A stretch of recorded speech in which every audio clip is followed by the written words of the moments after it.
What's going on, guys? This is Joey. I'm coming at you another video today. Today I'm going to give you guys an update on the livestock that I got from last week. They've been in quarantine for about a week or so, and for the most part a lot of them are doing really well. So I want to kind of give you guys a quick update on what I got and actually show you guys the actual livestock. So if you guys haven't seen yet, last week I did an update on basically a new shipment of fish that I got in. So I pretty much did a quick unboxing of them, put them into the quarantine tank, and kind of just made sure that the fish would, one, make it through day one, and two, they're eating really well before I actually show them to you guys. The reason why I do that is sometimes fish, they could die from the shipment, from stress, from issues, from diseases, whatever. And if I show you guys the fish, you guys get excited about it, and the next update, they're dead. And it really just doesn't make sense. So let's start off with the fish that you guys know that I'm already going to be keeping in the tank. So first off, the rainbows that are in the formal 60p right now, the millenniums, they are doing really well, and I have about 4 of them in that tank currently. I did pick up a couple more species. I picked up some Boesmanis, some yellow, and some blue or turquoise rainbows as well. I basically picked a pair for each one, and hopefully they grow up and they'll nicely school together and maybe even interbreed with a different type of species between them. So all these guys are out inside in the 10-gallon quarantine tank. They're very small, and I kind of do a water change every 2 days, about a 50%. So I'm not too worried about the ammonia levels in the tank since I'm doing pretty frequent water change in here anyways. So far they're doing really well. They're eating and they're coloring up really nicely. So moving to my 60p, I've kept the swordtails in these tanks for a while now. I have a few different species of swordtails, a few different species of kois mainly, albinos, and some pandas. Now this is going to be a little mini breeding project that I'm going to keep in one of the tanks outside in the freshwater rack, and I'm looking to probably breed the koi angels with more of the red color from the albinos, so that I can get kind of a similar color showing as if you were to buy like a koi. So right now, currently, a lot of the koi swordtails are orange and white, and the orange is very noticeably orange. If you look at the albino strain of the swordtails, it's super red, and also it has a nice red eye. So if we can get that red color into the koi swordtails, that would be really sweet. Now the next species I'm keeping, I'm most likely going to keep inside just because they're a lot smaller. They're nano-sized fish. These guys aren't really big. They get about ½ an inch in size, and I bought 12 of them this time. Last time I bought maybe 6 or so, or 10, I forget, and they're all wild caught. You can only get them wild caught. My previous batch, they died. They didn't really make it because I think I kind of just introduced them really quickly into a high CO2 environment when they just came from the wild, which probably had really high oxygen and whatnot. So in this one, I threw them in the low-tech tank, which is really high in oxygen, and hopefully they do a lot better in this tank. Now I've only had them for a week so far, and it looks like they're doing really well. They're actually cleaning the algae on the glass of this tank pretty well. Every day I've noticed that the algae kind of gradually is going away. I haven't really done much to this tank other than the water change today, but the algae I've noticed now, the algae on the glass I've noticed is slowly going away. So hopefully these guys do well, and hopefully I can keep these guys.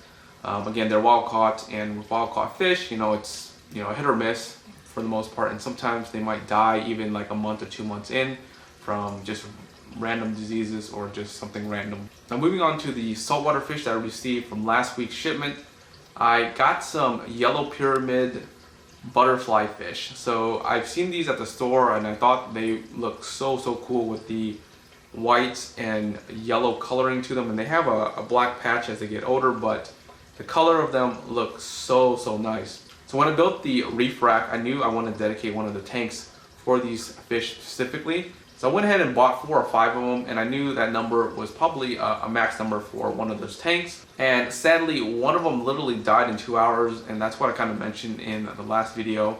Right into the quarantine tank, and they just, it didn't make it. The next day, 2 of them actually passed away, and again, I have no idea. They just literally just didn't make it. So the 2 remaining fish in there, obviously made it. They're doing well. The 3 that died, I actually got, a refund on those. I went ahead and got 2 more replacement fish, and I got some additional other fish, which I'll cover in a little bit here. So right now we have 4 butterfly fish in there, and they are all eating right now. The other two are probably a couple days old in terms of in the quarantine they're eating, so that's a good sign. With that recent shipment of replacement orders, I also ordered a couple wrasps. I ordered 3 wrasps because I wanted to dedicate 1 rasp for each tank. There was a 4th rasp that I wanted, but they weren't in stock. But I went ahead and put those rasps in there as well. And then of course the next day, one of the rasps did not make it. And that one was probably my favorite one, but I'll probably end up getting another one down the road. The other 2 rasps so far that made it are, pretty much doing pretty good. They are eating, which is a, plus, a good sign. And right now they're really skittish, so they're just kind of hiding in between the rocks.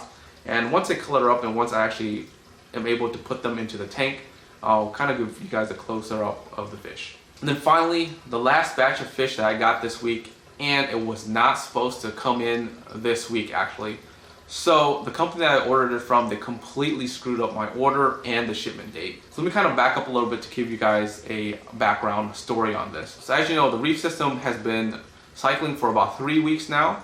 Next week will be 4 weeks, and approximately 4 weeks on an empty reef tank, and I've done it on 2 of my reefs so far, is when the reef system actually will fully cycle. I actually tested the rack system this week, and the numbers are really close to actually cycling.